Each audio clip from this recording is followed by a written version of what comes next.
Hi folks, CEO speaking again. Today we're going to see the anatomy of a pulse. Actually, we're going to see several pulses because they are a very important concept anytime you talk about, I don't know, counters, data registers, shift registers, and any sequential circuit. So we're going to start with what's easy. We're going to take a look at them, okay? Easiest way to do is to have a manual pulse, like this. So here is the ground level, let's say, and here is the size of the voltage of the power supply. So in the moment anything goes from off to on, is going to be a sudden increase until it goes on. And that's how you create a pulse. So this again is a manual pulse. If you're quick, you're going to do this. If you're slower, you're going to do this. Or if you really need the pulse to be longer, you make it as long as you want because it's a manual control. Now I can do the same right here. The only difference is this is a 24 volt LED and this is a 120 volt. But aside from that, you do the same thing. The power was on, you put it on, the power was off, you put it on for a while and then it goes back off, okay? So I'm going to present you several kind of pulses, distinctive ones, that you may need in electronics. This was the first one, which is a manual one. So, it's an irregular pulse, it may come anytime, and the duration of this pulse, it may be very different. The second kind of pulse is this one. It doesn't matter if you're quick or slower, the duration of the pulse is always the same. So it's a fixed duration of a pulse, it's a quick one, I made it quick on purpose, see? So it doesn't matter how quick or how slow you are, the duration of the pulse is always the same. Next is like nothing apparently happens until it does. So this was a sequence of 4 pulses, 0.1 second each, one after other. We call this a burst of pulses. They may come like this. As you could see, you don't know when they're coming, but they determine an action. Or they can come initially at an unexpected moment, but then can be very regular after that. So you have a burst, let's say every 2 seconds, okay? Every 2 seconds you have a burst, okay? This was the third. And the fourth one is this one. It doesn't matter if the pulse is short or it is long. What you have here is a very regular signal. We can call this a clock signal, a clock generator, a clock signal, a clock generator. An astable circuit is not stable as long as the power is on, it just goes on off, okay? But it generates just pulses. Let's imagine a very simple application. You have 12 items to pack in a box, and the 12 items that's coming, they are going to be counted by a sensor. When the counter counts 12, then you're going to put a motor on, and a belt is going to convert the rotational move of the motor in a linear one. So the conveyor is going to be able to take the box away, okay? Now I put the motor off because I didn't want to have much noise. And this is what you do when you do adjustments. And you only see the lights going on for 5 seconds. This is replacing the motor, okay? And now let's see what happens. We restart from scratch. 1, 2, 3, 4, 5, 6, 7 pulses, 8, 9, 10, 11, 12. Now, see, when you put the motor on,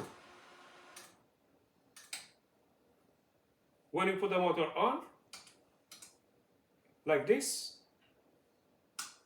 then you are going to restart it and you count 2, 3, 4, 5, 6, 7, 8, 9, 10, 11 pulses, 12, now, see?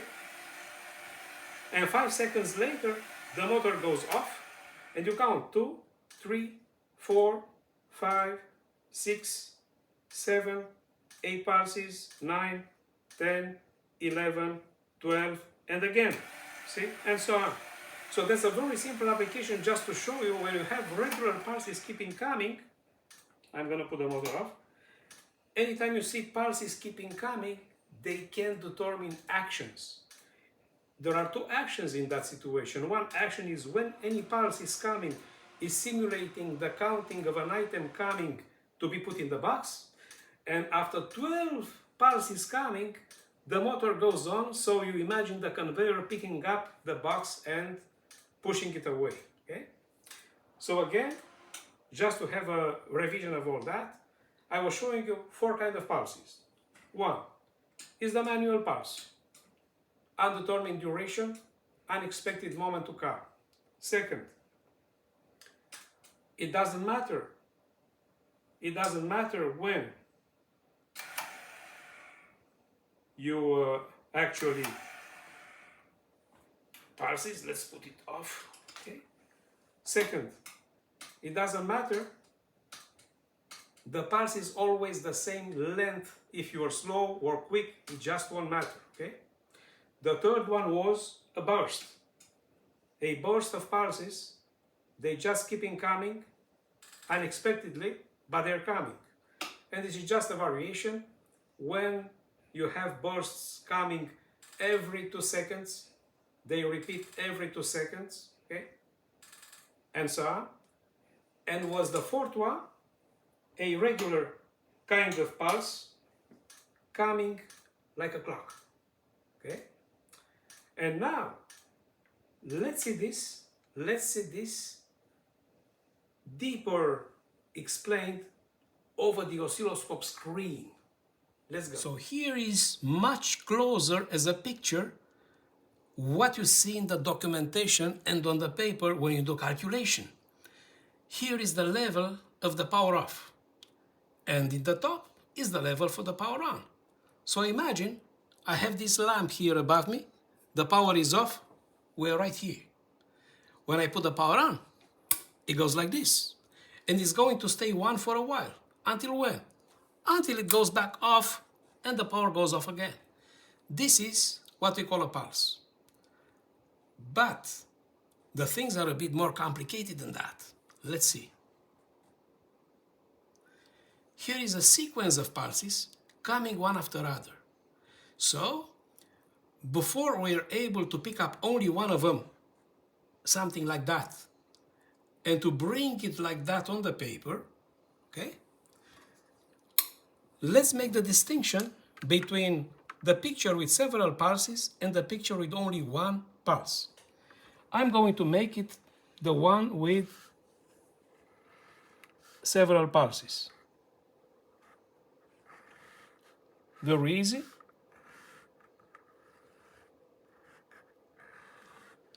One more. You see, when the pulses are coming on a regular basis, we can split the picture in several identical parts, because that's the principle about cycles. What is a cycle is an event keeping repeating itself identical way over time. So, for instance, what happens from here to here, it's exactly what happens from here to here. And it's exactly the same as happens from here to here. And the duration from here to here, we call this the period. Let's say period. We use the letter P for that, okay?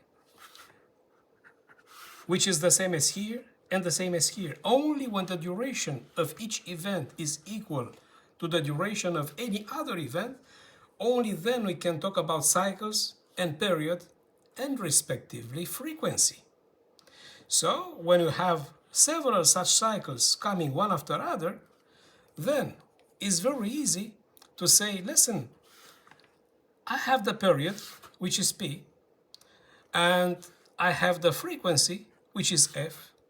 What is the frequency? The frequency represents how many such periods are in every second. So, if you want to represent the frequency, if you know the duration in seconds or milliseconds, whatever the unit is, the frequency is 1 over period. If you know the frequency and you want to calculate the period, then the period is 1 over frequency.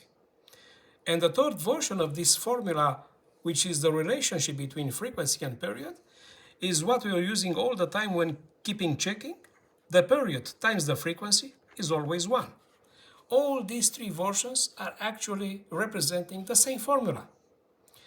Now, in the industrial equipment, like the PLC you've seen before, a complete cycle is made of two things. From here to here, we call this the time on. So there's the duration when the signal is above the zero line. When it's off, we just call this the time off. So then we can also express the period as being the time on plus the time off. So be careful, an event whose duration is represented by the period is not only the duration the signal is above the zero line, but is the duration above the zero line plus the duration off. So both together, they make the period. Now I'm going to pick up only such event, or let's say part of it, the part which is above the zero line, and I'm going to put it over here. Okay? I'm going to magnify, exactly like you've seen it on the oscilloscope screen, and I'm going to magnify it like that. I'm going to make it big. Okay? And this, which is above the zero line, this is what we call the pulse. I have no name, no specific name for the duration of the cycle, which is on the zero line, on the ground. I just call it time off. But the duration, which is the signal above the zero line, we call this a pulse.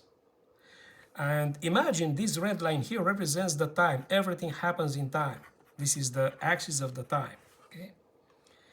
So initially the signal was 0. I repeat this with the lamp. So the duration was 0. I put the lamp on. It stays on for a while, and then it goes back off. So this was the pulse. Okay? Now, imagine the direction of the signal was like that. It was coming from here, from my left, and going to my right. When the signal was reaching here, this point, it was theoretically jumping up like that, and then staying flat for a while, and then reaching this point, it was going back down. And then keeping going until another pulse will eventually come. Now, why am I talking about these things? Because the pulse is an essential concept, again, anytime we talk about sequential circuits. And we're going to discover them starting the next video. And this is why I'm describing the pulse right now, because these sequential circuits, when they start working, is like triggering. So making them starting working, we call that trigger or triggering. And some of them are working when there is a pulse coming up, and some others are starting work when the pulse is coming back down. And this is why it's important to understand these parts. Some engineers, they call this an edge, because you see it's like a cliff, it's very abrupt, it's suddenly going to 90 degrees, okay? So they call this an edge. Some others are calling it a front, for the same reason. Just too many smart engineers, I'm sorry to say, they won't ever agree with each other. Each of them is going to believe that their opinion is better than the others, but the principle still remains the same. Now, what kind of edge or what kind of front is this? It's going up. When it's going up, it's like rising. exactly like the rising sun, you know. So you can call it a rising edge or the rising front, it won't matter. Both mean the same thing, okay? Some other engineers, they call this a leading. A leading. What? Leading edge or leading front. Some others are going to call it a positive. Positive edge or positive front. Any of these you can find in documentation. And this is why I mentioned them, because any such combination may be found in documentation. You have to be prepared to this. Now, for the part of the signal which is staying flat, I have no other name. I'm just going to call it a flat, okay? I don't want to specify right now that there are several kinds of triggering. This is a kind of edge triggering because the sequential circuit is going to work when the signal is on the edge between 0 to 1 logic. So this is here the minimum voltage, which is associated usually with 0 volts. And this one here, this level, is considered the maximum voltage. And when you convert this in logic states, this is 0 logic, and this is 1 logic. Okay? Minimum voltage 0, maximum voltage, whatever it is, 5 volts, 12 volts, 24, this is 1 logic. Okay? And when the signal goes back down, it's also 90 degrees vertical. So this is also an edge, okay? Or a front. But what kind? For those using the rising, this is going to be the falling. So the falling edge or falling front. For ones using the leading when it was going up, they were going to say the trailing. Trailing edge or trailing front. And obviously for the ones we were using the positive, they say negative. Please notice there is no negative voltage. The word negative is only used because it's opposite of positive. The positive is when going up and the negative when it's going down, okay? So these two edges are very important, and this is actually when you dissect the pulse to see what's inside, okay? This is what you're going to see. The pulse has 3 edges, the 2 vertical ones and the horizontal one, which is the flat. The flat was still used for many years to read the content of the RAM in your computers, and the RAM content was read somewhere here in the middle. If there was any variation for whatever reasons before or after, it was still on the flat, so it was easy to read. But we only talk about the edges. Some of the circuits are triggered simply on the level, 0 level or 1 logic level, but the most of them are triggered on the edge. So edge level is the one going up, rising, leading or positive, the one going down, falling, trailing or negative, okay? So this is actually what's the pulse described properly. So let's have an example from the documentation and watch something similar to that with an edge on the computer.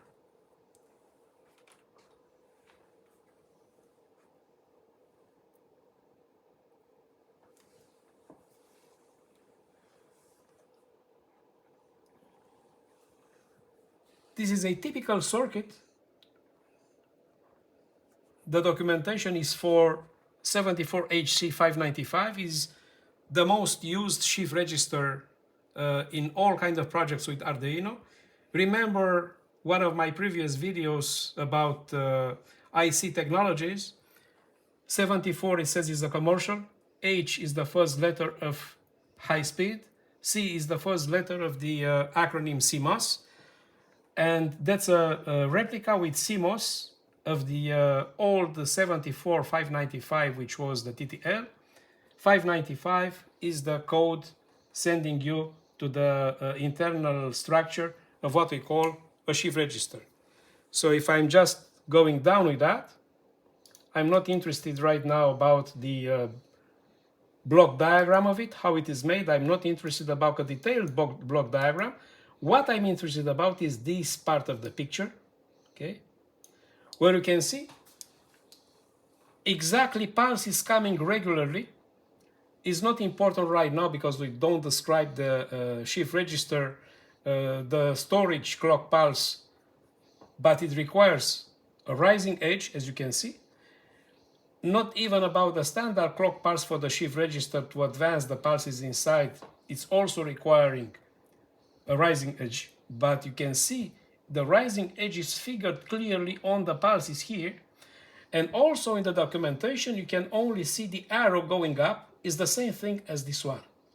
Arrow going up, the same thing as this one. When you see an X, for instance, it says you won't matter. But when you see the arrow going up, it means clearly a rising edge. So the 595 is a sequential circuit because it's a shift register, and is triggered always on a very particular edge. In that situation is the rising one. Okay, so now you know what a pulse is, and starting next time we're going to really use them. Thank you very much for today.